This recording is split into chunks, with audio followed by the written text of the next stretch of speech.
Hello नमस्कार दोस्तों। उम्मीद है आप सभी लोग अच्छे होंगे, बहुत बढ़िया होंगे आप सभी लोग। आप सभी का हमारे YouTube channel pick the fight civil service academy में स्वागत है। बहुत बहुत अभिनंदन है आप सभी लोगों का। जैसा कि हम लोग बात कर रहे थे एमसीक्यू को लेकर के, तो आपकी बीपीएससी टीचर के लिए भी बहुत महत्वपूर्ण हो जाता है और साथ ही साथ आपके सिविल सर्विसेज के लिए भी बहुत महत्वपूर्ण हो जाता है। और अगर हम लोग देखें तो आज जो प्रश्नों का डिस्कशन हम लोग करने वाले हैं वो हो जाता है आर.एस. शर्मा का जो हिस्ट्री की किताबें हैं, बहुत समझिए कि मतलब बहुत ही अच्छे, यानी कि इनकी किताबों से बहुत सारे प्रश्न पूछे जाते हैं। ये मानक किताबें हैं इनकी आर.एस. शर्मा की, है ना। और वहीं से आपको एमसीक्यू आपको देखने को मिलेगा, है ना, जो इम्पोर्टेंट है। और अधिकतर प्रश्न जो है ऐसे ही बनाए जाते हैं और बहुत सारे प्रश्न हैं जो आपको यहाँ से मिलेंगे भी, है ना। तो चलिए हम लोग शुरुआत करते हैं और यही हम कहेंगे कि ज़्यादा से ज़्यादा प्रश्नों का आप लोग ज़रूर मतलब ये बनाइए और उसके बाद रिवीजन करना बहुत ज़रूरी है, क्योंकि जितना रिवीजन होगा, ज़्यादा से ज़्यादा रिवीजन होगा, वहीं लोग फाइट करते हैं। अभी के समय में दो ही काम किया जाता है, नया कुछ भी नहीं पढ़ा जाता। अगर एग्ज़ाम देने का टाइम है, 1-2 महीने के बाद अगर एग्ज़ाम आपको देना है तो नया कुछ भी नहीं पढ़ा जाता। ज़्यादा से ज़्यादा आपने जो भी पढ़ा है उसको रिवीजन करिए, बार बार पढ़िए और उसके बाद जितना भी एमसीक्यू है, टेस्ट वगैरह है, उसको लगाते रहिए ताकि आपका मूल्यांकन भी पता चलते रहे। और बहुत सारे ऐसे प्रश्न हैं जिसको हो सकता है कि आप बार बार भूल जा रहे हैं, तो टेस्ट लगाने से क्या होता है ना, एकदम कंठस्थ हो जाता है और एकदम परफेक्ट भी हो जाता है। तो चलिए हम लोग शुरुआत करते हैं। प्रश्न इसी स्टैंडर्ड में पूछे जाएंगे, है ना। पहला प्रश्न हम लोग देखते हैं।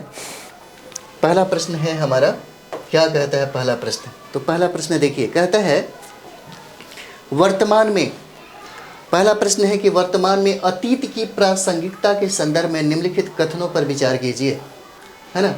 देखिए इतिहास से और बहुत सारे ऐसे सब्जेक्ट हैं जहाँ पे डायरेक्ट ऐसे प्रश्न पूछे जाते हैं। जब कथनों पर विचार करिए, जब ऐसे प्रश्न पूछे जाए तो आप समझ जाइएगा कि यहाँ पे कॉन्सेप्ट का डिमांड हो रहा है और कुछ फैक्ट भी है। इसीलिए इसी तरीके से आप देखते होंगे यूपीएससी में, उत्तर प्रदेश के पीसीएस में बहुत सारे ऐसे प्रश्न पूछे जाते हैं। अब तो बहुत धड़ल्ले से बीपीएससी के द्वारा प्रश्न पूछा जाता है ना। तो पहला देखते हैं हम लोग, कथन पर विचार कर लेते हैं क्या कहता है हमारा पहला। तो देखिए पहला कहता है कि सामाजिक रीति रिवाज और धार्मिक कर्मकांड विधियाँ लोगों के मन में इतनी गहराई तक पहुँची हुई है कि इनसे छुटकारा पाना आसान नहीं है। ये बात सही है ना। उसके बाद कहता है कि प्रकृति मूलक और मानव मूलक कठिनाइयों पर विजय पाने में हमारे पूर्वजों को जो सफलता मिली है ना, उससे हमें भविष्य के लिए प्रेरणा मिलती है। ठीक है, ये बात आपको पता है कि सामाजिक रीति रिवाज और धार्मिक कर्मकांड जो है, देखिए कभी कभी ये भी बात सोचते हैं कि जैसे में हम लोग खास करके भारत की सामाजिक संरचना की बात हो रही हो और भारत में जो समाज में आप देखने को मिलता है, जैसे समाज में आप देख सकते हैं कि बहुत ही ऊंच नीच का भेदभाव आपको विराजमान है। जाति एक अलग अपना छवि, या कह सकते तो बहुत ही ज़्यादा एक कुरूप जो कह सकते हैं, मतलब बहुत सारी ऐसी चीज़ें हैं जो प्रॉब्लम क्रिएट करता है। कभी कभी लगता है कि हम खुल के बोल नहीं पाते हैं, है ना, इसलिए क्योंकि इतिहास से ऐसा लगता है कि शायद हम थोड़ा सा ये कर पाते हैं, लेकिन ऐसा नहीं होना चाहिए। इतिहास में ये बहुत ज़रूरी है कि चीज़ों को सामने रखा जाए। एक जगह हम पढ़ाने गए हुए थे तो हमको याद आ रहा है, वहाँ पे कुछ विद्यार्थी लोग नाराज़ हो गए, तो मैंने संदर्भ दिया था, है ना, संदर्भ दिया था कि मेडवल इंडिया में ये सब चीज़ें लिखा हुआ है। मैं किताब को ही संदर्भ मानता हूँ, मेरे मन में कुछ भी ऐसा नहीं है ना। तो सबसे पहले अगर हम लोग बात करें यहाँ पे, तो इसीलिए पूरे आँख कान नाक जो भी हो सब चीज़ें खोल करके ही पढ़ना चाहिए ताकि आपको चीज़ें समझ में आए। अगर इतिहास हम पढ़ रहे हैं तो इतिहास का एक चश्मा होता है, उसी को पहन के देखिए, है ना। बाकी रीति रिवाज तो बाकी चीज़ें हैं, समाज का अपना भावनात्मक, जैसे राजनीति पार्टियाँ क्या होती है, धर्म और जाति को लेकर के वोट मांगने चले जाती है, वोट की बात करती है, बहुत सारी ऐसी चीज़ें करती हैं, क्योंकि भावना जुड़ा हुआ रहता है। और आदमी क्या होता है, अंधभक्त हो जाता है ना, सबसे ज़्यादा अंधभक्त हो जाता है, और जिसमें उसकी नैतिकता ख़त्म हो जाती है, जिसमें उसका व्यवहार ख़त्म हो जाता है। यही चीज़ें कहने की कोशिश कर रहा है यहाँ पे। जैसे आप देखिएगा लोगों के दिमाग में ये जो धार्मिक कर्मकांड थे, रीति रिवाज थे, क्यों लोगों के मन में ऐसे किया गया। आज ऐसा हुआ कि लोगों को डर लगता है, डर लगता है। जैसे बहुत सारे ऐसे चीज़ें आप देखिएगा, एक गर्भवती अगर एक कोई माता हो तो सबसे पहली बात है कि उसके रूम में ऐसे देवी देवताओं की मतलब फ़ोटो लगा दिया जाता है और उन लोगों का मानना होता है कि शायद उनका प्रभाव उन पर पड़ता है। ये बात सही है, ये बात कुछ हद तक सही है, पड़ता है ये प्रभाव। लेकिन वहाँ पे गांधी का, अंबेडकर का, स्वामी विवेकानंद का, ऐसे लोगों का लोग फ़ोटो नहीं लगाते हैं, जिसके वजह से वो जो प्रभाव है, जो इस दुनिया को एक नया दिशा दिया, इस दुनिया को एक नई पहचान दी, और सामाजिक जो पाखंड था, जो आडंबर था, जो अंधविश्वास था, उसको ख़त्म करने का जो प्रयास इन लोगों ने किया, उन लोगों का फ़ोटो ये लोग नहीं लगाएंगे। लगाएंगे किसका? तो देखिएगा ये गद्दा लिए हुए कोई हनुमान जी का, पता नहीं क्या क्या लगाते हैं ये लोग। इसका असर सबसे ज़्यादा उस बच्चे के गर्भ में ही पड़ जाता है। बच्चों को धर्म का जन्मघुट्टी पिला करके जब आप उसे जब इस दुनिया में लेकर के आते हैं, जब वो बाहर आता है, तो धर्म का डर जो है वो पहले से ही उसके दिमाग में बढ़ता है। और जैसे ही बच्चा धीरे धीरे सयान होगा, बड़ा होगा, उसके साथ उसका धर्म, कर्मकांड और पाखंड जो है उतना ही बड़ा होते चला जाता है। यही बात कह रहा है यहाँ पे, यही बात कहता है कि इतनी गहराई तक पहुँची हुई है कि इनसे छुटकारा पाना क्या है, आसान है। आज सारे लोगों के हाथों में धागा दिख जाएगा, लाल धागा, लेकिन कहने जाइए तो फिर भी बुरा लग जाएगा। हर लोगों के गले में क्या है? देवी देवताओं का माला मिल जाएगा, कड़ा मिल जाएगा, है ना, माता की चुनरियाँ मिल जाएगी। अब ये हम ये नहीं बोल रहे हैं, बट ये कह रहे हैं ये कर्मकांड है, यह अंधविश्वास है, कर्मकांड है। इसके बारे में अगर आप जानेंगे तो नफरत हो जाएगा।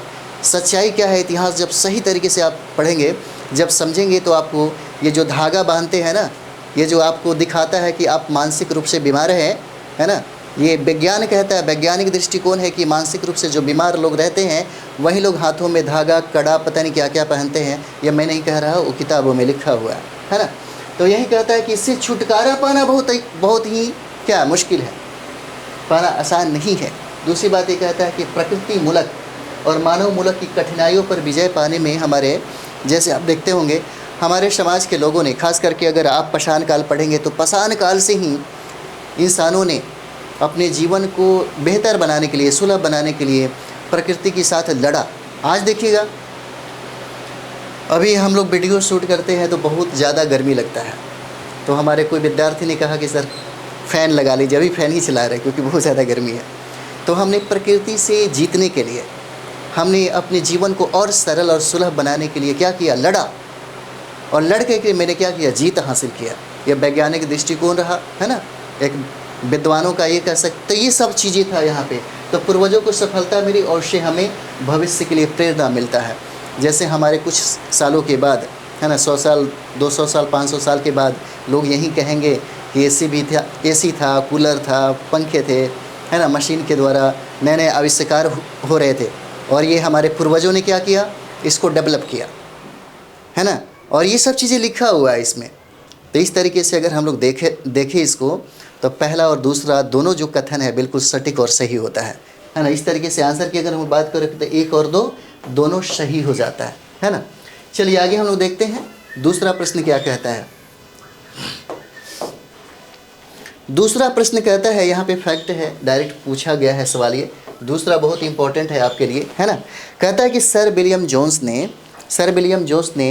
1789 में कालिदास के अभिज्ञान शाकुंतलम का अनुवाद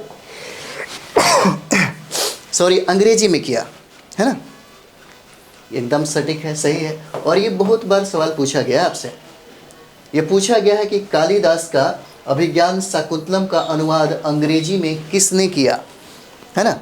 ये हो जाता है। एक और सवाल भी बनता है कि सर विलियम जोन्स ने किनके ग्रंथों का अनुवाद अंग्रेजी में किया। ये भी सवाल बना था, है ना। ये बहुत बार पूछा गया है बीपीएससी में।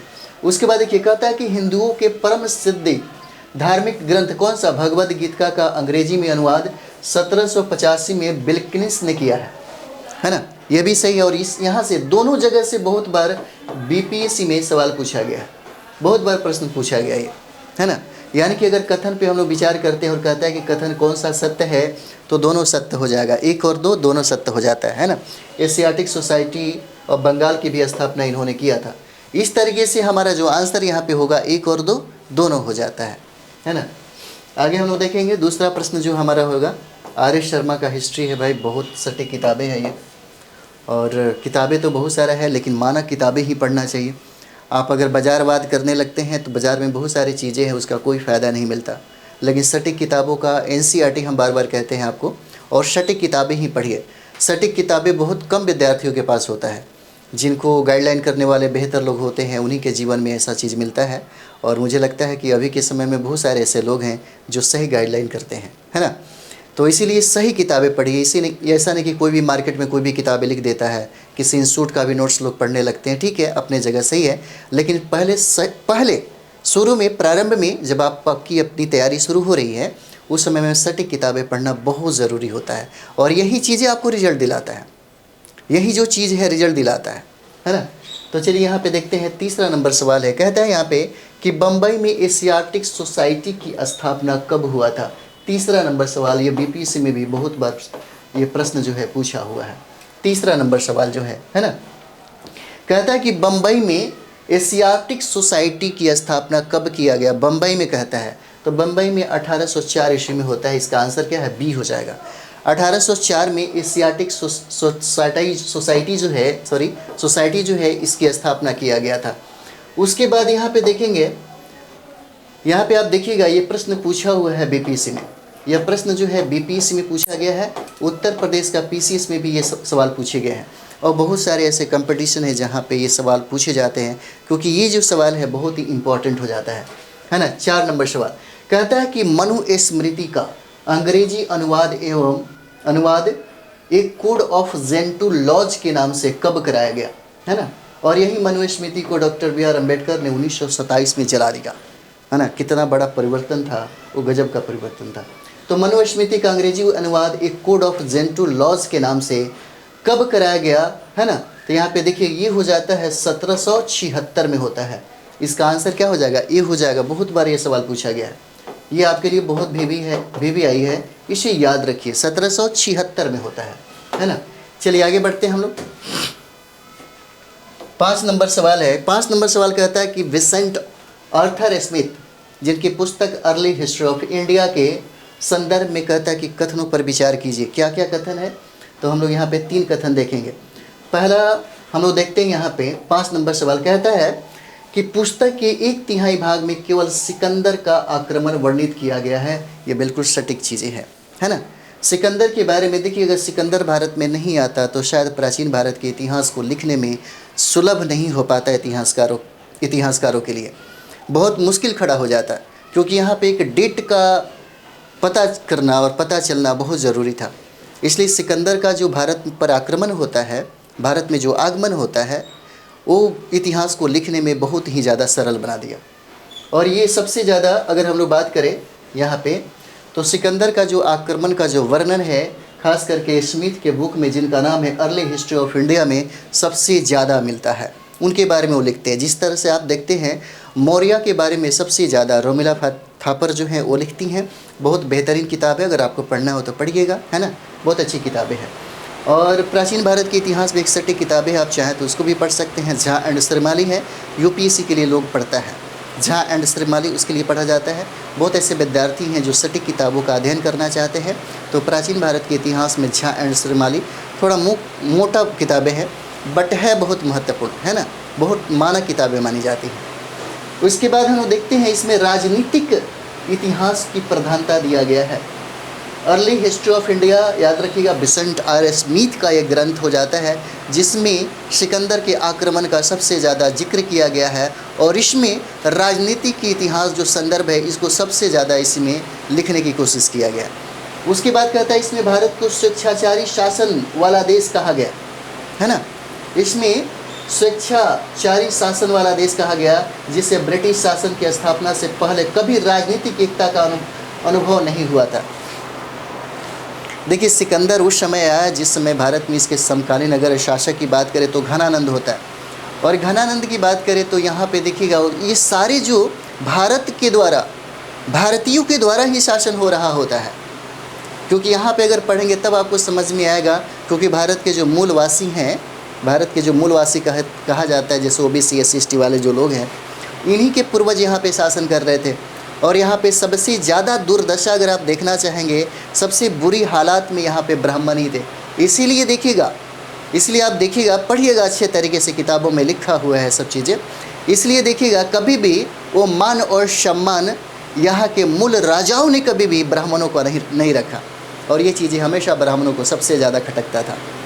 यहाँ पे चाणक्य की जो बात होती है, चाणक्य को देशद्रोही करार दिया गया घनानंद के द्वारा और कहा गया जहाँ भी दिख जाए उसकी हत्या कर देना, है ना, वो भाग के चला जाता है।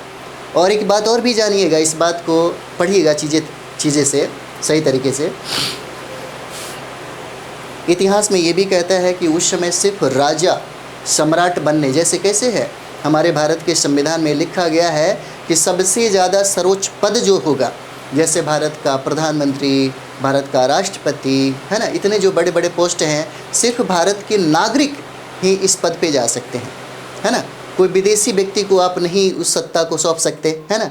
जैसे में देखते हैं जब कांग्रेस पार्टी जब फुल बहुमत में भी थी, तब सोनिया गांधी को लोगों ने ये कहा था, लेकिन विपक्षी जो थी भारतीय जनता पार्टी ने भी सबसे ज़्यादा विरोध किया था कि ये विदेशी हैं, इन पे मतलब इस इतने बड़े पोस्ट पे नहीं बैठाना चाहिए।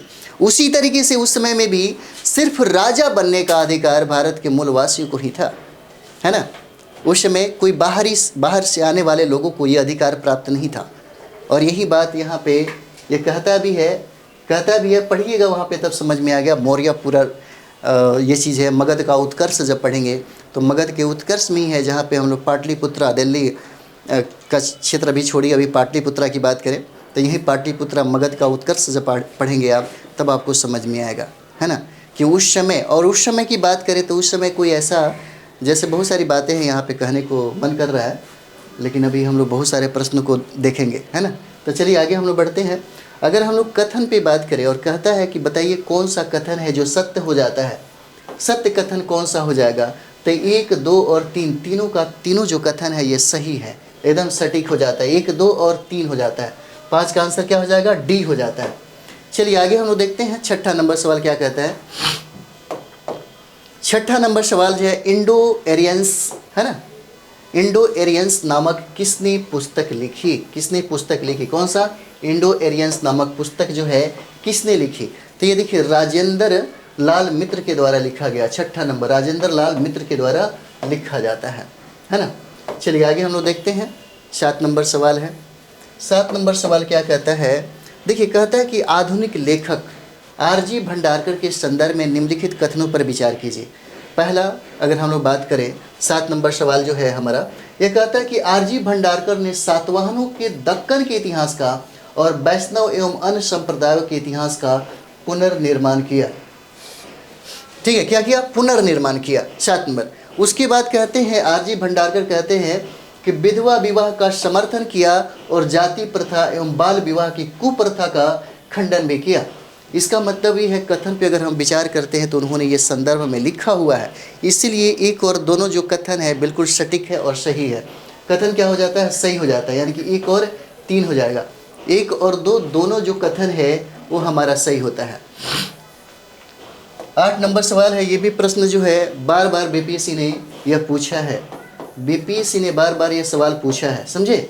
कलकत्ता में एशियाटिक सोसाइटी ऑफ बंगाल नामक शोध संस्था की स्थापना कब किया गया, शोध संस्थान की स्थापना कब किया गया। 8 नंबर सवाल है और 8 का क्या हो जाएगा, 1784 हो जाता है। 1784 में इसका स्थापना हुआ। किसका, तो बंगाल में। पूछा गया है कि एशियाटिक सोसाइटी ऑफ बंगाल कहाँ पे स्थापित किया गया और आखिर ये है क्या, तो एक शोध संस्थान हो जाता है। कब इसकी स्थापना किया गया, तो 1784 में इसका किया गया और विलियम जोन्स के द्वारा ही इसकी स्थापना किया जाता है। चलिए 9 नंबर सवाल है। 9 कहता है कि आधुनिक लेखक बीके राजवाड़े के संदर्भ में निम्नलिखित कथनों पर विचार कीजिए, है ना। कहता है निम्नलिखित कथनों पर विचार करिए। पहला कथन की बात करें तो 1926 में उन्होंने मराठी में विवाह प्रथा पर इतिहास लिखा था, है ना। 1926 में 1926 में उन्होंने मराठी में विवाह प्रथा पर इतिहास लिखा।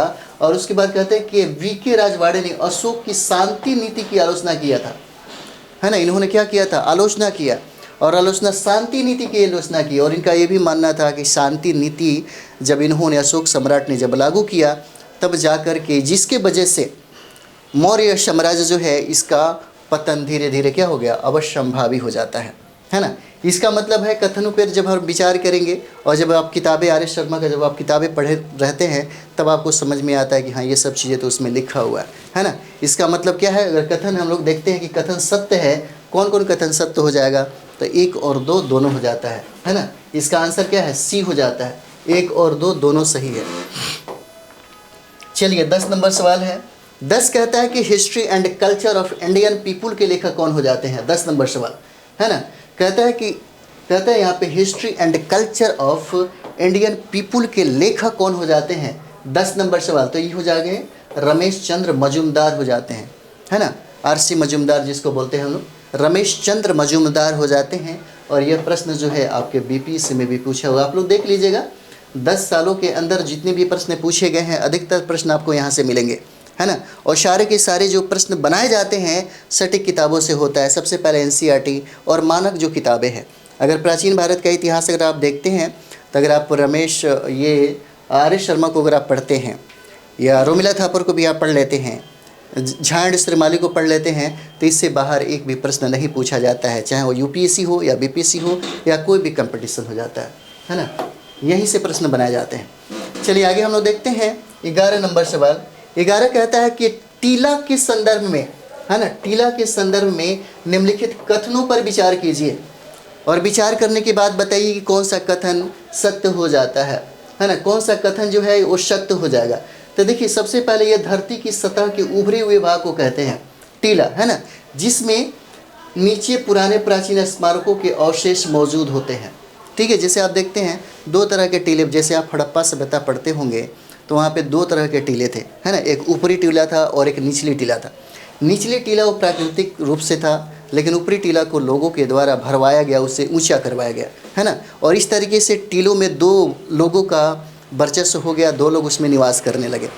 ऊपरी टीले की अगर बात करें तो आप देखते होंगे ऊपरी टीले में जो कुलीन वर्ग है, अभिजात वर्ग जो है लोग हैं वो रहा करते थे, और निचली टीला में वो सामान्य जो जन थे वो रहा करते थे, है ना।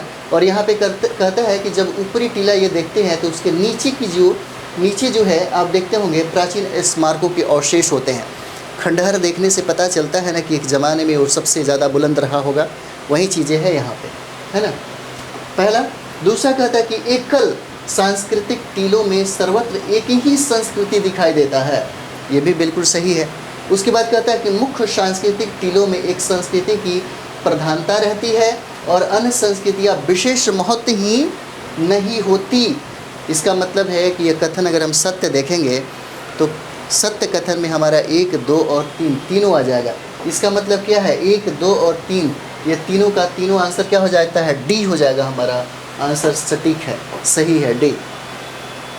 चलिए 12 नंबर हम लोग देखते हैं। 12 कहता है कि टीलों की खुदाई के संदर्भ में निम्नलिखित कथनों पर विचार कीजिए। पहला, टीले की खुदाई 2 तरह से की जा सकती है, लंबवत और क्षैतिज रूप में। देखिए बहुत सारे ऐसे विद्यार्थी हैं जिनको लगता है ऑनलाइनर वाला प्रश्न दीजिए फटाफट बनता है तो अच्छा लगता है। आपको पता है जो चीज़ें बड़ा सरल लगता हो, है ना, जो चीज़ें खाने में बड़ा इंटरेस्टिंग के साथ हम मज़ेदार मतलब खाते हैं, ज़्यादा अगर खा लेते हैं तो पता चलता है बीमारी हो जाएगा, है ना। आप कुछ समझना होगा, कम से कम आपका जो सिलेबस क्या कहता है, कैसा प्रश्न पूछता है, उसके अनुसार आप बनाइए। ऐसा नहीं कि मार्केट में बहुत सारा चीज़ें हैं उससे कोई फ़ायदा नहीं होता है। जहाँ आपको फ़ायदा लगे, जहाँ पे लगे कि मुश्किल हो रहा है आपके जीवन में, समझिए कि वहीं से आपकी उन्नति होने वाली है, वहीं से आप बेहतर अपने जीवन को एक नया आयाम दे सकते हैं। तो ये करना चाहिए, है ना। थोड़ा कठिनाइयाँ होगा क्योंकि होमवर्क करने में बहुत हार्ड वर्क लगता है, और हार्ड वर्क जो भी लोग करेगा, जितना भी कड़ा से कड़ा मेहनत करेगा वही परिणाम अच्छा पाता है। इसलिए हम भी कहते हैं कि प्रश्नों का लेवल भी होना चाहिए, अच्छा से बनाइए, चीज़ों को समझ समझ के बनाइए, है ना। उसके बाद देखिए कहता है कि लंबवत अनुबंध उत्खनन का अर्थ है सारे टीले की या उसके बृहद भाग की खुदाई करना। उसके बाद देखिए क्षैतिज उत्खनन का अर्थ है खुदाई सामान्यतः टीले के कुछ भागों में की जाती है। क्या कहता है, कुछ भागों में किया जाता है ना। तो यहाँ पे अगर हम लोग बात करें, अगर 12 नंबर की बात करते हैं तो देखिएगा एक जो हो जाता है हमारा, यही सही है ना। क्या है, एक जो है आप इसमें देखते हैं टीले की खुदाई 2 तरह से की जाती है, यही सही है। बाकी आप देखते हैं 2 और 3 जो है ये गलत हो जाता है हमारा। इसका मतलब 12 का क्या आंसर हो जाएगा, एक ही आंसर हो जाता है, ए आंसर हो जाएगा, है ना, केवल एक ही। चलिए यहाँ पे देखते हैं 13 नंबर सवाल। 13 कहता है कि रेडियो कार्बन काल निर्धारण तकनीक का उपयोग किसकी आयु पता लगाने के लिए किया जाता है, और यह बीपीएससी में भी प्रश्न पूछा हुआ है। 13 नंबर सवाल, है ना। जो जीवाश्म है, जीवाश्म की आयु जो है, उसकी उम्र जो है, उसी की जानकारी के लिए, है ना, इसका पता लगाया जाता है। चलिए आगे बढ़ते हैं हम लोग, इम्पोर्टेंट था। 14 नंबर सवाल है। 14 देखिए, कहता है कि सिक्कों के संदर्भ में निम्नलिखित कथनों पर विचार करिए। 14 नंबर सवाल क्या हो जाएगा? तो देखिए कहता है कि विचार कीजिए। तो सिक्कों के अध्ययन को हम लोग क्या कहते हैं? न्यूमिस्मेटिक्स कहते हैं, यानी कि मुद्रा शास्त्र कहते हैं। ये प्रश्न पूछा हुआ है ना, VBI है, BP सिंह प्रश्न पूछा हुआ है, ठीक है। दूसरा कहता है कि प्राचीन काल में सिक्कों के सहारे बड़ी मात्रा में लेन देन संभव हुआ, इससे व्यापार को बढ़ावा मिला। ये भी सही है। 1 और 2 कथन क्या हो जाता है? सही हो जाता है। और कहता है कि कथन सत्य बताइए। क्या हो जाएगा? 1 और 2, यानी कि आंसर क्या है? C हो जाता है ना। उसके बाद हम लोग देखते हैं सत्यमेवते जय, है ना, सत्यमेव जय शब्द कहाँ से लिया गया, है ना। कहता है कि यह जो शब्द है सत्यमेव जय जो है कहाँ से लिया गया, जो पूछा जाता है। BPSC ने पूछा इसको, मुंडक उपनिषद से लिया गया है ना। मुंडक उपनिषद से लिया गया है, याद रखिएगा, बहुत जरूरी है। सत्यमेव जयते शब्द जो है मुंडक उपनिषद से लिया गया है। उसके बाद हम लोग देखते हैं यहाँ पे गर्तवास के साक्ष्य प्राप्त हुए हैं, है ना। गर्तवास के साक्ष्य जो है प्राप्त हुए हैं। तो यहाँ पे देखिए बुर्जाहम से, है ना, बुर्जाहम से गर्तवास के साक्ष्य प्राप्त हुए हैं। और ये आपको BPSC में भी प्रश्न पूछा हुआ है, बहुत VBI है। ये सारा चीज़ें आपको मिलेगा। प्राचीन भारत के इतिहास जो 60 किताबें हैं, ये तो आपको NCERT में भी मिल जाएगा, SCERT में भी मिलेगा। और झांसी रिमाली में तो ऑलरेडी बढ़िया लिखा है, RS शर्मा तो ऑलरेडी बढ़िया लिखे हैं इसको, है ना। अगला हम लोग देखते हैं, कहता है कि भीमबेटका किसके लिए प्रसिद्ध है? 17 नंबर सवाल, भीमबेटका किसके लिए प्रसिद्ध है? तो यहाँ पे देखिए गुफाओं के शैल चित्र के लिए प्रसिद्ध है। और भीमबेटका की अगर बात किया जाए तो देखिए भीमबेटका पूरे, यानी कि सबसे प्राचीनतम शैलकृत का साक्ष्य आपको यहीं से प्राप्त होता है। कहाँ से? भीमबेटका से प्राप्त हो जाता है। और ये प्रश्न पूछा हुआ है BPSC में। उसके बाद यहाँ पे देखिएगा, भारत में चांदी के प्राचीनतम साक्ष्य कहाँ मिले हैं? किसका? चांदी के प्राचीनतम साक्ष्य। ये भी प्रश्न बहुत VBI हो जाता है आपके लिए। 18 नंबर। और यह चांदी का जो सबसे प्राचीनतम साक्ष्य आपका होता है वो हड़प्पा संस्कृति से प्राप्त होता है। आंसर क्या हो जाएगा? ये हो जाएगा, हड़प्पा संस्कृति से चांदी का सबसे पुराना साक्ष्य जो है मिलता है। उसके बाद देखिए, एक ही कब्र से 3 मानव कंकाल निकले हैं, है ना। 19 नंबर सवाल क्या हो जाएगा? कहता है कि एक ही कब्र से 3 मानव कंकाल निकले हैं, और वो हो जाता है दमदमा से। दमदमा से ये साक्ष्य प्राप्त होता है। यह भी सवाल पूछा हुआ, बहुत इंपॉर्टेंट है आपके लिए, है ना। उसके बाद हम लोग देखते हैं 20 नंबर, अथर्ववेद में वर्णित क्या है ना। अथर्ववेद में क्या वर्णित हो जाता है? तो अथर्ववेद में यह भी सवाल जो है पूछा हुआ, बहुत इंपॉर्टेंट है। ये सारा चीज़ें हैं, सबका सब आपको मिलेगा। NCERT SCERT, और आप पढ़ते हैं, अगर आप मानक किताबें पढ़ते हैं तो वहाँ से आपको मिलेगा ही मिलेगा। इसलिए एक बार ज़रूर पढ़ें। चिकित्सा, जादू टोना, धनुर्विद्य और ताबीज़ की विधियाँ जो हैं, अंधविश्वास, बहुत सारी चीज़ें हैं, जादू तंत्र मंत्र, ये सारा का सारा चीज़ें इसी में वर्णित किया गया। किसमें? अथर्ववेद में। इस तरीके से आंसर क्या हो जाएगा? ए हो जाता है ना। आंसर ए हो जाएगा। चलिए आगे बढ़ते हैं हम लोग। पंचमार्क सिक्के कहलाते हैं, बहुत ज़्यादा गर्मी है आज। पंचमार्क सिक्के कहलाते हैं, क्या हो जाएगा? 21 नंबर सवाल। तो पंचमार्क जो सिक्के है ये हो जाएगा आहत सिक्के, है ना। पंचमार्क सिक्के क्या हो जाता है? आहत सिक्के हो जाएंगे। 21 का आंसर ए हो जाएगा। चलिए आगे हम लोग देखते हैं 22 नंबर क्या कहता है। कहता है कि निम्नलिखित में से कौन कौन सी रचना कालिदास की है ना। 22 नंबर सवाल कहता है कौन कौन सी रचना जो है कालिदास की है। तो यहाँ पे देखिएगा 22 का हो जाएगा अभिज्ञान शाकुंतलम, ये सही हो जाता है ना। क्या हो जाएगा? अभिज्ञान शाकुंतलम हो जाएगा। उसके बाद देखिएगा मालविकाग्नि मित्रम हो जाएगा, ये भी सही है। मुद्रा राक्षस नहीं होगा, है ना। और ये रघुवंश जो है ये हो जाता है। 1, 2 और 4 हो जाएगा। आंसर क्या है? C, 1, 2 और 4 हो जाएगा। कालिदास की जितनी भी रचनाएं हैं, जितनी भी ग्रंथ है, पुस्तक, जो लेखक हैं, उनको याद रखिए, यहाँ से प्रश्न पूछे जाते हैं। 23 नंबर सवाल हम लोग देखेंगे, इंडिका के लेखक कौन हो जाते हैं? 23 नंबर सवाल, इंडिका के लेखक कौन हो जाएंगे? इंडिका जो बहुत ही फेमस है ना, बहुत ही VBI है आपका। इंडिका के लेखक कौन हो जाते हैं? ये मेगास्थनीज है ना। ये मेगास्थनीज है जो चंद्रगुप्त मौर्य के समय में आए हुए थे, विदेशी यात्री हैं। मेगास्थनीज इन्होंने ही लिखा था, है ना। मेगास्थनीज थे। इंडिका के लेखक हो जाते हैं आपके कौन? 23 नंबर सवाल, आंसर C हो जाएगा। चलिए आगे देखते हैं हम लोग 24 नंबर सवाल देखेंगे। 24 नंबर सवाल देखिए, 24 का क्या कहता है। तो 24 नंबर जो सवाल है यहाँ पे देखिए, 24 नंबर सवाल कहता है, देखते हैं हम लोग, विक्रमांक देवचरित्रम, है ना। कहता है विक्रमांक देवचरित्रम में चालुक्य वंश का इतिहास जिसे लिखा किसने? तो बिल्हन ने लिखा, है ना। VBI है आपके लिए। बिल्हन ने लिखा किसका? विक्रमांक देवचरितम का जो लिखा, उन्होंने ग्रंथ लिखा, बिल्हा ने लिखा, जिसमें चालुक्य वंश का क्या है, इतिहास की जानकारी हमको प्राप्त होती है। चलिए आगे देखते हैं हम। यहाँ देखते हैं पांड्य, चोल, चेर राजवंशों का वर्णन हुआ है ना। 25 नंबर सवाल है। 25 क्या कहता है यहाँ पे, तो देखिए 25 कहता है कि चोल, पांड्य, चोल, चेर राजवंशों का जो वर्णन है संगम साहित्य में मिलता है ना। संगम साहित्य में मिलता है।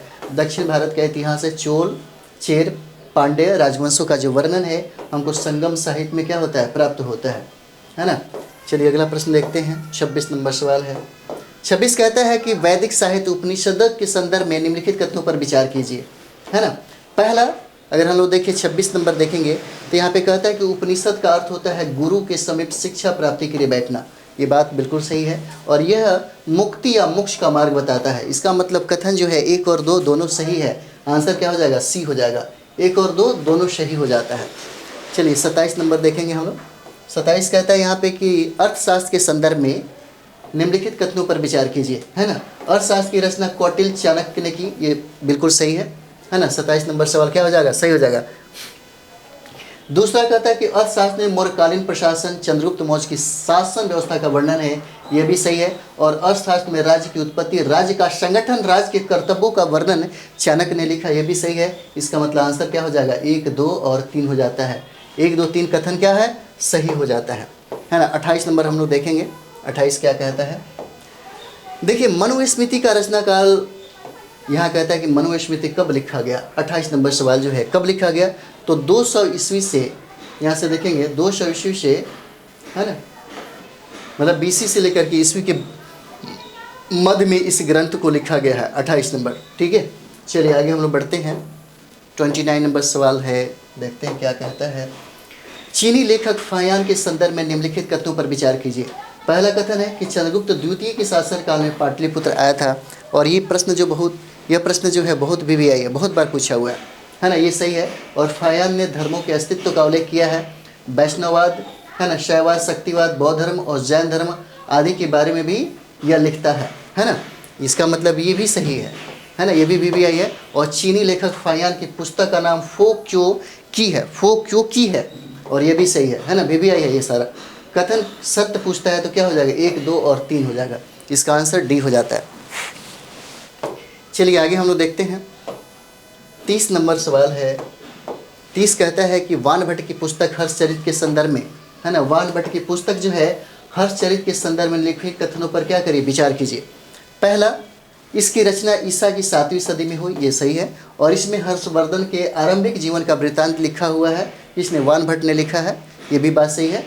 और यह हर्ष के दरबार के सामाजिक और धार्मिक जीवन का विलक्षण आभास भी प्रस्तुत करता है, यह भी सही है। इसका मतलब क्या है, आंसर आपका D हो जाएगा। 1, 2 और 3 हो जाता है ना। 1, 2 और 3 हो जाएगा, ये आंसर आपका हो जाता है। चलिए यहीं पे हम लोग इस सेशन को समाप्त करते हैं। और आप लोग ज़्यादा से ज़्यादा, क्योंकि अगर आप लोग टीचर का एग्ज़ाम दे रहे हैं, BPSC टीचर का, तो अभी ज़रूरी है ज़्यादा से ज़्यादा रिवाइज करिए और ज़्यादा से ज़्यादा प्रश्नों को सेट को बनाइए। इस तरीके से ऐसा लेवल होना चाहिए, क्योंकि ऐसा मत सोचिए कि BPSC वन लाइनर आपको दे देगा। कंपटीशन बहुत ही अच्छा होते जा रहा है, मतलब समझिए कि इनमें संख्या बढ़ते जा रहा है, इसलिए इसका लेवल बढ़ाया जाता है, समझे। और प्रश्न सबसे ज़्यादा हार्ड तब होने लगते हैं जब कॉन्सेप्ट होते हैं। कॉन्सेप्ट बहुत ईजी तरीके से बनता है, कॉन्सेप्ट जो है बहुत ईजी तरीके से बनता है, बहुत आसान होता है, और इसमें मार्क्स लाना बहुत ज़रूरी है। तो चलिए हम लोग मिलते हैं नेक्स्ट वीडियो में। थैंक यू वेरी मच आप सभी लोगों को।